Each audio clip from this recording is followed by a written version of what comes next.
Non, pour moi, normalement, ça ne peut pas être favorable à la junte. Normalement, dans un contexte où la junte est neutre et qu'elle veut le retour à l'ordre constitutionnel, les dissensions au sein de la classe politique plutôt posent problème à la junte pour qu'elle puisse dérouler tranquillement son agenda pour un retour rapide à l'ordre constitutionnel. Dans les conditions normales, les dissensions de la classe politique n'avantagent à rien la junte si elle n'a pas d'autres velléités. Et je considère que pour le moment, la junte n'a pas de velléité. Il y a eu des engagements qui ont été pris, il y a eu des annonces qui ont été faites et que ces engagements et ces annonces vont être respectés. Plutôt, la junte a intérêt à ce que dans le cadre d'un dialogue politique, d'un cadre de concertation, que l'ensemble des acteurs qui sont intéressés par la transition puissent se retrouver et que la junte puisse même jouer un rôle d'arbitre, qu'elle puisse encadrer cette classe politique-là pour ne pas qu'il y ait ces dissensions, pour qu'une chance soit donnée à la réussite de la transition. D'accord.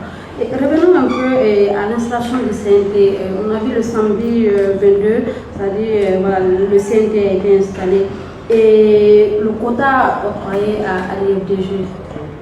Oui, écoutez, nous avons quand même dénoncé parce que nous sommes victimes d'injustice à l'UFDG et à l'ANAD.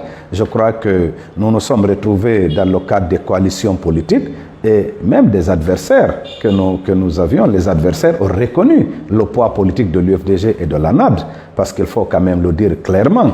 Un parti politique, c'est par rapport aux élections. Un parti politique, c'est par rapport aux électeurs. C'est par rapport à son poids. Sinon, chaque Guinéen allait prendre un agrément, mettre dans sa poche et dire que je suis parti politique. Non, ce n'est pas comme ça que ça se passe. Il faudrait que les partis politiques soient évalués en fonction de leur poids politique sur le terrain. C'est ce qui fait que dans beaucoup de pays, même pour avoir un agrément, il y a un pourcentage de signature, d'adhésion que tu dois justifier avant qu'on ne te délivre un agrément. C'est comme pour aller à des élections majeures, notamment les législatives et les présidentielles. Ce n'est pas d'abord le cas dans notre pays, mais quand on a donné 4 places à l'ANAD, 4 places au RPG et puis 2 au FNDC politique, un à d'autres partis, en tenant compte du poids politique par rapport à un consensus large, c'est évident qu'il n'y avait pas l'unanimité parce qu'il y avait d'autres partis qui réclamaient, mais il y a un consensus large de la classe politique. Je crois qu'il ne revenait pas au gouvernement ou au CNRD de soutirer 3 sur 4 places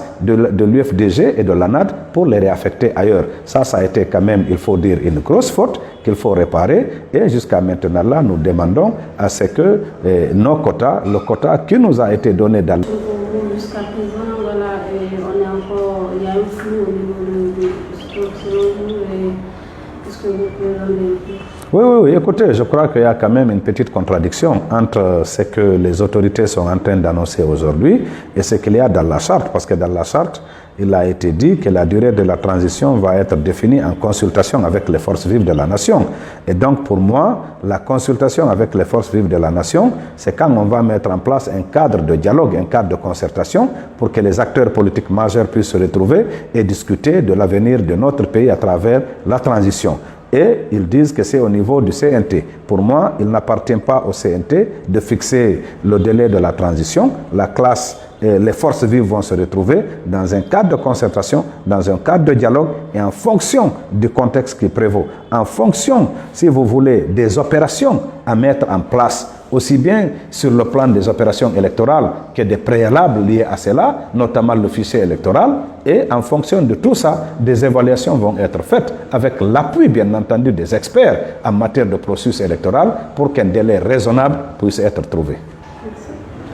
Écoutez, je ne vais pas entrer dans le débat de personne parce que pour moi, c'est les institutions, c'est le respect des principes et règles édictées qui comptent, le respect des lois. La charte de la transition, comme vous l'avez mentionné avant, nous l'avons acceptée, nous l'avons validée, il faut le dire comme ça, la classe politique et les Guinéens. Et il est mentionné clairement dans la charte que c'est le président du CNRD qui nomme le président de la transition.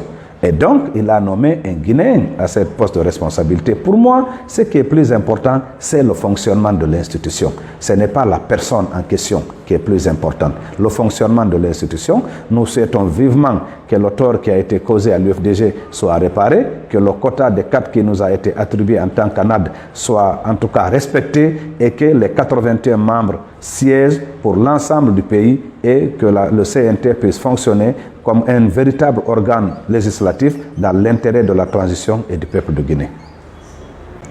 Oui, écoutez, nous avons eu quand même beaucoup d'appréhension là-dessus. Nous avons estimé que non, s'ils ont pris un seul de l'UFDG et que les autres de l'ANAD n'ont pas été pris, c'est peut-être une manière de faire en sorte qu'il y ait des dissensions au sein de l'ANAD, parce qu'il y a beaucoup de coalitions qui sont aujourd'hui en train de se disloquer. Mais je crois qu'il y a une confiance entre l'UFDG et l'ANAD à tel point que quand un problème est posé et qui nous concerne tous, nous allons tous au front du combat pour savoir pourquoi il y a eu ce problème et comment chercher à le résoudre. C'est ce qui justifie d'ailleurs que le samedi 22, à l'Assemblée générale virtuelle qui a en tout cas été organisée pour la réouverture officielle du siège national après plusieurs mois de séquestration, l'ANAD était là et c'est le président de l'ANAD qui a porté la voix pour faire les réclamations au nom de l'ensemble de l'Alliance. D'accord. Dites-nous, est-ce que selon vous, l'UFDG doit se fédérer ou pas? Doit siéger aussi. Bon, écoutez, ce n'est pas mon intention ou ma position qui compte, c'est celle qui sera prise par l'ANAD et l'UFDG. Je ne vais pas mettre l'UFDG et l'ANAD en difficulté en annonçant déjà peut-être ce qui ne va pas être la position de l'Alliance. Donc l'Alliance va se retrouver et décidera en temps opportun de ce qui est plus pertinent pour nous siéger ou ne pas siéger.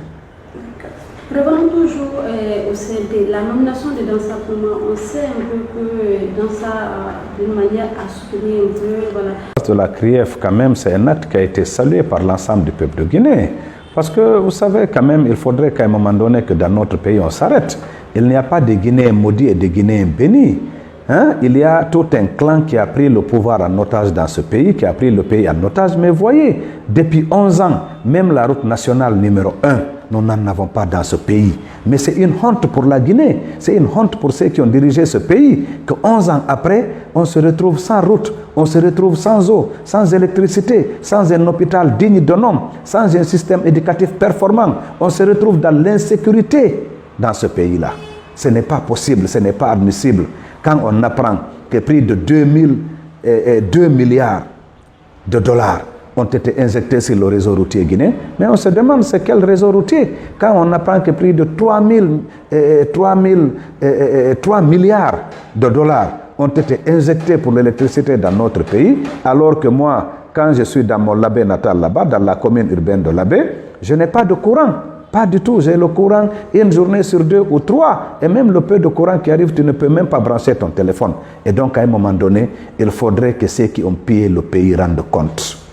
On a suivi des gens ici, des comptes personnels, des comptes d'entreprise qui, il y a 5 ans, n'existaient pas, qui se sont servis dans l'argent public, qui avaient plus de 200 milliards sur leurs comptes. On a vu des individus ici, dont le parc automobile s'évalue à des millions d'euros, des millions de dollars. Mais c'est une insulte au peuple de Guinée, alors que nous tirons le diable par la queue. Nous n'avons pas de route dans ce pays-là. Le pays est totalement enclavé. Pendant les 11 ans, il n'y a pas un seul kilomètre de bitume qui a été rajouté sur le réseau routier national. Et donc, ça c'est une action que nous saluons. Pour nous, nous estimons que ce n'est pas une chasse aux sorcières.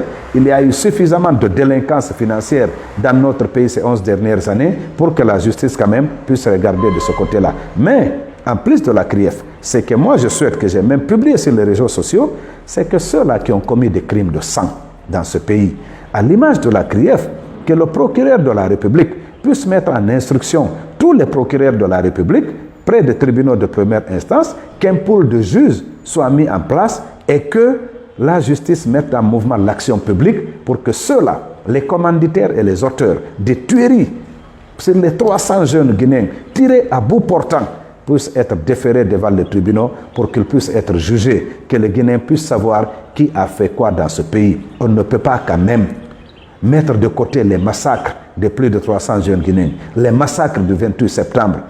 On a vu des femmes humiliées, violées. Il faut qu'on en finisse dans notre pays. Il faut qu'il y ait la justice si on veut aller vers une réconciliation dans